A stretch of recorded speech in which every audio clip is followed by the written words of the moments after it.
Hello, ഇന്നത്തെ വീഡിയോയിൽ നമ്മൾ ബാൻവാഗൺ എഫക്റ്റ്, സ്നോബ് എഫക്റ്റ് എന്നീ രണ്ട് ടോപ്പിക്കുകളാണ് നോക്കാൻ പോകുന്നത്. സ്റ്റാറ്റിസ്റ്റിക്കൽ അസിസ്റ്റൻ്റ് എക്സാം, അതുപോലെ തന്നെ നെറ്റ്, സെറ്റ് എന്നീ എല്ലാ എക്സാമുകൾക്കും വരുന്ന ഒരു പ്രധാനപ്പെട്ട ടോപ്പിക്കാണ് ബാൻവാഗൺ എഫക്റ്റും സ്നോബ് എഫക്റ്റും.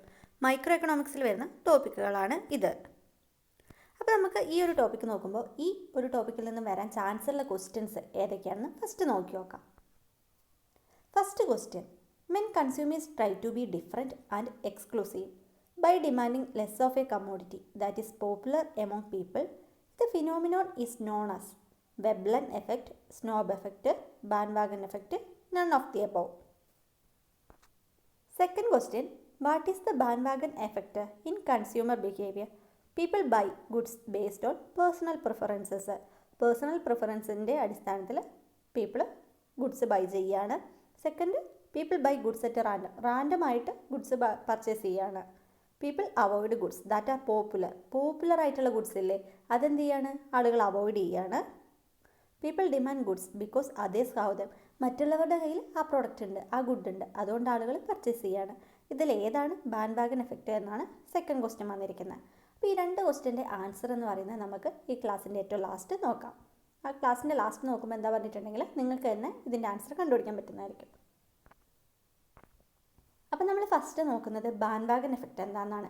ബാൻവാഗൺ എഫക്റ്റ് എന്താണെന്ന് പറയുമ്പോൾ നമ്മൾ ഫസ്റ്റ് ഓർക്കേണ്ട വേർഡ് പോപ്പുലാരിറ്റി എന്ന വേർഡാണ്. പോപ്പുലാരിറ്റീൻ്റെ ബേസിൽ ആളുകൾ ഒരു കമ്മോഡിറ്റി പർച്ചേസ് ചെയ്യുന്ന ട്രെൻഡിനെയാണ് നമ്മൾ എന്ത് പറയുന്നത്, ബാൻവാഗൺ എഫക്റ്റ് എന്ന് പറയുന്നത്. ഒരു കമ്മോഡിറ്റി പോപ്പുലറാണ്, അതുകൊണ്ട് എന്ത് ചെയ്യാണ്, മറ്റുള്ള ആളുകൾ അത് പർച്ചേസ് ചെയ്യാണ്. മജോറിറ്റി ഓഫ് ആളുകളും ഒരു കമ്മോഡിറ്റി പർച്ചേസ് ചെയ്തുകൊണ്ട് ബാക്കി ആളുകളും ആ കമ്മോഡിറ്റി പർച്ചേസ് ചെയ്യാനുള്ള ഒരു ട്രെൻഡ്, പ്രവണത, അതിനെയാണ് നമ്മൾ ബാൻവാഗൺ എഫക്റ്റ് എന്നതുകൊണ്ട് ഉദ്ദേശിക്കുന്നത്. ഇപ്പോൾ ഒരു എക്സാമ്പിൾ പറയുകയാണെങ്കിൽ ഒരു ആ ക്ലാസ്സിലെ ഭൂരിഭാഗം കുട്ടികളും ഒരു കമ്മോഡിറ്റി പർച്ചേസ് ചെയ്തിട്ടുണ്ട്. ഇപ്പോൾ ഏതെങ്കിലും ഒരു ഫേസ് ക്രീമൊക്കെ പർച്ചേസ് ചെയ്തു. അപ്പോൾ ഞാൻ നോക്കുമ്പോൾ എൻ്റെ കൂടെയുള്ള ബാക്കി എല്ലാവരുടെ കയ്യിലും ആ പ്രോഡക്റ്റ് ഉണ്ട്. ഇത്രയും പേര് വാങ്ങിയിട്ടുണ്ട്, അതുകൊണ്ട് എന്ത് ചെയ്യണം, ഞാനും പോയിട്ട് ആ പ്രോഡക്റ്റ് അങ്ങ് വാങ്ങുകയാണ്. അപ്പം അവിടെ എന്താ, മജോറിറ്റി ഓഫ് ആളുകളും ആ പ്രോഡക്റ്റ് അങ്ങ് വാങ്ങി, അപ്പം ഞാനും പോയിട്ട് ആ പ്രോഡക്റ്റ് വാങ്ങാനുള്ള എൻ്റെ ആ ഒരു പ്രവണത, അതിനെ നമുക്ക് ബാൻവാഗൺ എഫക്റ്റ് എന്ന് പറയാം. ഇതിപ്പോൾ കുറച്ച് പേര് ഒരു പ്രോഡക്റ്റ് വാങ്ങി, ഒരു 5 പേര് ഒരു പ്രോഡക്റ്റ് വാങ്ങി എന്ന് വെച്ചോ. അപ്പോൾ അവർ വാങ്ങിയിട്ട് ഇത് നല്ല പ്രോഡക്റ്റ്, ആ റിവ്യൂ കേൾക്കുമ്പോൾ എന്ത് ചെയ്യും, ബാക്കി കുറച്ച് പേരും കൂടി പോയിട്ട് വാങ്ങും. അപ്പം അവരുടെ റിവ്യൂ കേട്ടിട്ട് എന്ത് ചെയ്യും, പിന്നെയും വേറെ കുറേ ആളുകൾ വാങ്ങും. ഇങ്ങനെ മജോറിറ്റി ഓഫ് ആളുകളും ഒരു കമ്മോഡിറ്റി പർച്ചേസ് ചെയ്തുകൊണ്ട് ബാക്കി ആളുകളും അത് പർച്ചേസ് ചെയ്യാൻ കാണിക്കുന്ന ആ പ്രവണതയെ നമുക്ക് ബാൻവാഗൺ എഫക്റ്റ് എന്ന് പറയും. അപ്പോൾ അവിടെ നമ്മൾ ഫസ്റ്റ് ഓർക്കേണ്ട വേർഡ് പോപ്പുലാരിറ്റി എന്നാണ്. മജോറിറ്റി ഓഫ് ആളുകളുടെയും ആറ്റിറ്റ്യൂഡ്, ബിഹേവിയർ, അതൊക്കെ ഫോളോ ചെയ്യാനുള്ള, ആറ്റിറ്റ്യൂഡും ബിഹേവിയറൊക്കെ ഫോളോ ചെയ്യാനുള്ള ഒരു പ്രവണതയില്ലേ, അതിന് നമുക്ക് ബാൻവാഗൺ എഫക്റ്റ് എന്ന് പറയാൻ സാധിക്കും. അപ്പോൾ ബാൻവാഗൺ എഫക്റ്റ് എന്താണെന്ന് ചോദിക്കുകയാണെങ്കിൽ നിങ്ങൾക്ക് എഴുതാൻ പറ്റുന്ന ഒരു സെൻറ്റൻസ് എന്ന് പറയുന്നത്, bandwagon effect refers to the tendency of some people to demand a commodity because others are purchasing it. മറ്റുള്ളവർ പർച്ചേസ് ചെയ്തുകൊണ്ട് ബാക്കിയുള്ളവരും പർച്ചേസ് ചെയ്യാൻ കാണിക്കുന്ന ഒരു പ്രവണത. It is the tendency of people to adopt certain style, behaviour or attitude simply because everyone else is doing it. മറ്റുള്ളവരുടെ, അതായത് majority of ആളുകളുടെ സ്റ്റൈലും ആറ്റിറ്റ്യൂഡും ബിഹേവിയറൊക്കെ അഡോപ്റ്റ് ചെയ്യാനുള്ള ഒരു ടെൻഡൻസിയാണ് ഇവിടെ കാണിക്കുന്നത്.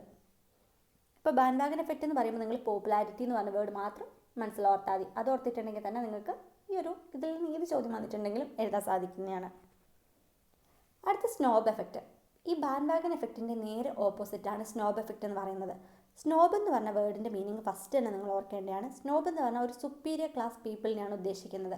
ഈ സുപ്പീരിയർ ക്ലാസ് പീപ്പിൾ എങ്ങനെയാണ്, അവരൊരു യുണീക്കായിട്ട്, ഡിഫറൻ്റ് ആയിട്ട് സമൂഹത്തിൽ നിൽക്കാനാണ് ശ്രമിക്കുക. അപ്പോൾ ഇവിടെ സ്നോബ് എഫക്റ്റിൽ പറയുന്നതെന്ന് വെച്ചിട്ടുണ്ടെങ്കിൽ, ഈ സുപ്പീരിയർ ക്ലാസ് പീപ്പിൾ ബൈ ചെയ്യുന്ന പ്രോഡക്ട്സ് എന്ന് പറഞ്ഞിട്ടുണ്ടെങ്കിൽ റെയർ ആയിട്ടുള്ള, വില കൂടിയ ഐറ്റംസ് പർച്ചേസ് ചെയ്യാനാണ് അവർ ആഗ്രഹിക്കുന്നത്. അവരെപ്പോഴും ശ്രമിക്കുക റെയർ ആയിട്ടുള്ള സ്പോർട്സ് കാറൊക്കെ ഇല്ലേ, അതുപോലെയുള്ള ഐറ്റംസ് പർച്ചേസ് ചെയ്യാൻ വേണ്ടിയിട്ടാണ് അവർ ശ്രമിക്കുക. അതെന്താണ്, അതിൻ്റെ വില കൂടുതലാണ്, അത് റെയറുമാണ്, അതുകൊണ്ട് അത് കോമൺ അല്ല. ബാക്കി എല്ലാ ആളുകളും അത് പർച്ചേസ് ചെയ്യില്ല. ഈ ഒരു പർട്ടിക്കുലർ കുറച്ച് ആളുകൾ മാത്രം, ഈ സുപ്പീരിയർ ക്ലാസ് മാത്രമേ അത് പർച്ചേസ് ചെയ്യുള്ളൂ. ബാക്കി എല്ലാവർക്കും അത് കോമൺ അല്ല, ബാക്കി എല്ലാവരും അത് പർച്ചേസ് ചെയ്യില്ല. അതിനെയാണ് നമ്മൾ സ്നോബ് എഫക്റ്റിൽ ഉദ്ദേശിക്കുന്നത്. എന്നാൽ ഈ ഒരു പ്രോഡക്റ്റിൻ്റെ പെട്ടെന്ന് ഈ ഒരു റെയർ ആയിട്ടുള്ള സ്പോർട്സ് കാറിൻ്റെ പ്രൈസ് അങ്ങ് കുറഞ്ഞപ്പോൾ എന്ത് ചെയ്തു, ബാക്കി എല്ലാ ആളുകൾക്കും അത് പർച്ചേസ് ചെയ്യാൻ പറ്റില്ലേ, അത് കോമണായി. അങ്ങനെ കോമണായി വരുമ്പോൾ എന്ത് ചെയ്യും, ഈ സുപ്പീരിയർ ക്ലാസ് ഇതങ്ങ് പർച്ചേസ് ചെയ്യുന്നത് നിർത്തും. നേരത്തെ ഈ സുപ്പീരിയർ ക്ലാസ് പീപ്പിളല്ലേ ഈ റെയർ ആയിട്ടുള്ള സ്പോർട്സ് കാർ ഡിമാൻഡ് ചെയ്തിരുന്നത്. മറ്റുള്ള ആളുകളും ഇത് ഡിമാൻഡ് ചെയ്യാൻ തുടങ്ങുമ്പോൾ, അതായത് എങ്ങനെ പ്രൈസ് കുറഞ്ഞ് മറ്റുള്ള ആളുകളും ഡിമാൻഡ് ചെയ്ത് ഇത് കോമൺ ആകാൻ തുടങ്ങുമ്പോൾ, ഇത് നേരത്തെ പർച്ചേസ് ചെയ്തിരുന്ന സുപ്പീരിയർ ക്ലാസ് പീപ്പിൾ എന്ത് ചെയ്യും? ഇത് ഡിമാൻഡ് ചെയ്യുന്നത് അങ്ങ് നിർത്തും. അവർ നേരത്തെ വാങ്ങുന്ന അത്ര ഇത് വാങ്ങില്ല. കാരണം ഇത് കോമൺ ആയി പോയില്ലേ. അവരെപ്പോഴും ശ്രമിക്കുന്നത് സമൂഹത്തിൽ ഒരു ഡിഫറൻ്റ് ആയിട്ട്, യുണീക്കായിട്ട് അല്ലെങ്കിൽ എക്സ്ക്ലൂസീവായിട്ട് നിൽക്കാൻ വേണ്ടിയിട്ടാണ് അവർ ശ്രമിക്കുന്നത്. അപ്പോൾ സ്നോബ് എഫക്റ്റ് എന്ന് പറയുന്നത് ഇത്ര ഉദ്ദേശിക്കുന്നുള്ളൂ.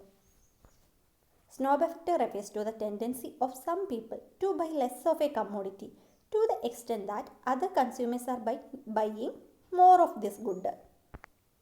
It reflects the desire of many people to be different and exclusive. ഇപ്പോൾ സ്നോബ് എഫക്റ്റിന് എക്സാമ്പിളായിട്ട് നമ്മൾ നേരത്തെ പറഞ്ഞ റെയർ ആയിട്ടുള്ള സ്പോർട്സ് കാർ, അതുപോലെ സ്പെഷ്യലി ഡിസൈൻഡ് ക്ലോത്ത്, ഇപ്പോൾ അങ്ങനെയുള്ള റെയർ ആയിട്ടുള്ള ഐറ്റംസ് ആയിരിക്കും ഈ സ്നോബ് എഫക്റ്റിൽ വരുന്നത്. ബാൻഡ് വാഗൺ എഫക്റ്റിൻ്റെ നേരെ ഓപ്പോസിറ്റാണ് snob effect. Bandwagon effect ഒരു പോസിറ്റീവ് എഫക്റ്റാണ് ക്രിയേറ്റ് ചെയ്യുക, എന്നാൽ സ്നോബ് എഫക്റ്റ് ഒരു നെഗറ്റീവ് എഫക്റ്റാണ് ക്രിയേറ്റ് ചെയ്യുന്നത്. അതായത് ബാൻഡ് വാഗൺ എഫക്റ്റിൽ നമ്മൾ പറഞ്ഞു മജോറിറ്റി ഓഫ് ആളുകളും പർച്ചേസ് ചെയ്തുകൊണ്ട് ബാക്കി ആളുകളും ആ കമ്മോഡിറ്റി ഡിമാൻഡ് ചെയ്യുകയാണ്. എന്നാൽ സ്നോബ് എഫക്റ്റിൽ അങ്ങനെയല്ലല്ലോ. ആ ഒരു പ്രോഡക്റ്റ് കൂടുതൽ ആളുകൾ ഡിമാൻഡ് ചെയ്യാൻ തുടങ്ങിയാൽ സുപ്പീരിയർ ക്ലാസ് അത് ഡിമാൻഡ് ചെയ്യുന്നത് നിർത്തുകയല്ലേ ചെയ്യുന്നത്, കുറയ്ക്കൂലേ. അതുകൊണ്ട് അതൊരു നെഗറ്റീവ് എഫക്റ്റാണ് ക്രിയേറ്റ് ചെയ്യുന്നത്. സ്നോബ് എഫക്റ്റിൽ ഒരു ഈസിലി അവൈലബിൾ ആയിട്ടുള്ള പ്രൊഡക്ട്സ് അല്ലല്ലോ ഡിമാൻഡ് ചെയ്യുന്നത്, റെയർ ആയിട്ടുള്ള പ്രൊഡക്ട്സ് അല്ലേ സ്നോബ് എഫക്റ്റിൽ വരുന്നത്, റെയർ ആയിട്ടുള്ള സ്പോർട്സ് കാറൊക്കെ പോലെയുള്ള. എന്നാൽ ബാൻഡ് വാഗൺ എഫക്റ്റിൽ ഈസിലി അവൈലബിൾ ആയിട്ടുള്ള പ്രോഡക്ട്സിനെ കുറിച്ചാണ് പറയുന്നത്. അപ്പോൾ സ്നോബ് എഫക്റ്റും ബാൻഡ് വാഗൺ എഫക്റ്റ് എന്ന് പറയുന്നത് ഇത്രേ ഉള്ളൂ. അപ്പോൾ ഇതിൽ നിന്ന് നമ്മൾ നേരത്തെ 2 ക്വസ്റ്റ്യൻസ് പറഞ്ഞില്ലേ, അതിൻ്റെ ആൻസർ ഇപ്പോൾ കിട്ടുന്നുണ്ടോ എന്ന് ജസ്റ്റ് നോക്കി നോക്കാം. ഫസ്റ്റ് ക്വസ്റ്റ്യൻ നമ്മൾ നേരത്തെ പറഞ്ഞ when consumers try to be different and exclusive by demanding less of a commodity that is popular among people the phenomenon is known as. ഇവിടെ എന്താ പറയുന്നത്? ഇവിടെ ഫസ്റ്റിന് കൊടുത്തിട്ടുണ്ട് കൺസ്യൂമേഴ്സ് എന്താണ് ചെയ്യുന്നത്? ഡിഫറൻ്റ് ആയിട്ടും എക്സ്ക്ലൂസീവായി നിൽക്കാനുമാണ് ശ്രമിക്കുന്നത്. അതെവിടെയായിരുന്നു നമ്മൾ പറഞ്ഞേ? സ്നോബ് എഫക്റ്റിലല്ലേ. അവരെങ്ങനെയാണ് ചെയ്യുന്നത്? സ്നോബ് എഫക്റ്റിൽ നമ്മൾ എന്താ പറഞ്ഞതെന്നൊന്ന് ഓർത്ത് നോക്കി നോക്ക്. സുപ്പീരിയർ ക്ലാസ് പീപ്പിൾ ഡിമാൻഡ് ചെയ്യുന്നത് എങ്ങനെയാണ്? റെയർ ആയിട്ടുള്ള ഐറ്റംസാണ് ഡിമാൻഡ് ചെയ്യുന്നത്. എന്നാൽ അത് കോമൺ ആയിട്ട് മറ്റുള്ള ആളുകളും അത് വാങ്ങാൻ തുടങ്ങുന്ന സമയത്ത് എന്ത് ചെയ്യും? സുപ്പീരിയർ ക്ലാസ് ഇത് ഡിമാൻഡ് ചെയ്യുന്നത് അങ്ങ് നിർത്തും. കാരണം അവരെപ്പോഴും യുണീക്കായിട്ട് എക്സ്ക്ലൂസീവായിട്ട് നിൽക്കാനാണ് ശ്രമിക്കുന്നത്. അവർ ആ വില കൂടിയ ഐറ്റംസേ വാങ്ങുള്ളൂ, റെയർ ആയിട്ട് നിൽക്കുന്ന ഐറ്റംസേ വാങ്ങുള്ളൂ. അപ്പോൾ ഇതേതാണ്? ഇവിടെ ആൻസർ സ്നോബ് എഫക്റ്റ് ആണ്. ബാൻഡ് വാഗൺ എഫക്റ്റ് എന്താ നമ്മൾ നേരത്തെ പഠിച്ചിട്ടുണ്ടായിരുന്നു, പോപ്പുലാരിറ്റീനെ ബേസ് ചെയ്തുകൊണ്ടല്ലേ. അപ്പോൾ second one, what is the band wagon effect in consumer behaviour? ഇവിടെ ഏതാണ് ആൻസർ ആയിട്ട് വരിക? പോപ്പുലാരിറ്റീനെ ബേസ് ചെയ്തുകൊണ്ട്, കൂടുതൽ ആളുകളും ബൈ ചെയ്തതുകൊണ്ട് ആ കമ്മോഡിറ്റി മറ്റുള്ള ആളുകളും പർച്ചേസ് ചെയ്യാൻ പോകുന്ന ട്രെൻഡാണത്. മറ്റുള്ളവരുടെ കയ്യിൽ ആ പ്രോഡക്റ്റ് ഉണ്ട്, അതുകൊണ്ട് ഞാനും അത് വാങ്ങാൻ പോവുകയാണ്. അപ്പോൾ ഇവിടെ ഏതാ വരിക? People demand goods because others have them. മറ്റുള്ളവരുടെ കയ്യിലുണ്ട്, അതുകൊണ്ട് ബാക്കിയുള്ള ആളുകളും അത് വാങ്ങാൻ പോവുകയാണ്. അപ്പോൾ ഇവിടുത്തെ ആൻസർ ഓപ്ഷൻ ഡി ആണ്. അപ്പോൾ ഈ band wagon effect, snob effect എന്ന് പറയുന്നത് 2 സിമ്പിളായിട്ടുള്ള ടോപ്പിക്കാണ്. പക്ഷേ തമ്മിൽ മാറിപ്പോവാതിരിക്കുക. നമ്മൾ ആ സുപ്പീരിയർ ക്ലാസ് പീപ്പിൾ എന്നുള്ളത് സ്നോബ് എഫക്റ്റിൽ ഓർക്കുക, അതായത് അവർ ഡിഫറൻ്റ് ആയിട്ട് യൂണിക്കായിട്ട് നിൽക്കാനാണ് ശ്രമിക്കുക. എന്നാൽ ബാൻഡ് വാഗൺ എഫക്റ്റിലാണ് പോപ്പുലാരിറ്റി, മജോറിറ്റി ഓഫ് പീപ്പിൾ. ഈ 2 വേർഡ്സ് ഓർക്കുക. Thank U.